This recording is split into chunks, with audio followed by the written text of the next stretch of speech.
யாழ்ப்பாண தேசிய மக்கள் சக்தியின் பொதுமக்கள் தொடர்பு காரியாலயத்தில் புதிய பொதுஜன நூலகம் 2025 செப்டம்பர் 5ஆம் திகதியன்று மாலை 5 மணிக்கு அங்குரார்ப்பணம் செய்யப்பட்டது.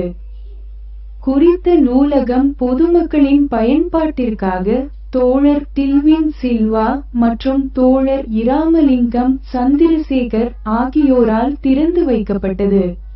இந்நூலகம் ஆரம்ப நிலையில் கம்யூனிசம், சோசலிசம், மொழியியல், வரலாறு, அரசியல் விஞ்ஞானம், சமூகவியல், புவிச்சரிதவியல், மருத்துவம், பொறியியல், விவசாயம், பண்பாடு, முகாமைத்துவம், தகவல் தொழில்நுட்பம், சுற்றுலா, ஆன்மீகம், உளவியல், கல்வியியல், சூழலியல், தூய விஞ்ஞானம், பிரயோக விஞ்ஞானம், தர்க்கவியல், புள்ளி விபரவியல், கணிதம், கலை, பொருளியல், ஊடகவியல், தத்துவவியல், கைத்தொழில், மனையியல் என பல்துறை சார்ந்த சுமார் 2000 நூல்களுடன் தொடங்கியுள்ளது.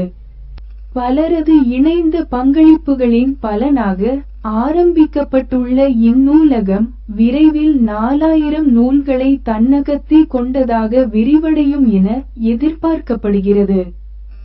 மேலும் நூலகத்தில் இணைய வசதி மற்றும் சுய கற்றல் உபகரணங்கள் ஏற்படுத்தி மாணவர்கள், ஆய்வாளர்கள் மற்றும் பொது வாசகர்கள் ஆகியோரின் கற்றல் அனுபவத்தை மேம்படுத்தும் நோக்கமும் முன்னெடுக்கப்பட்டுள்ளது.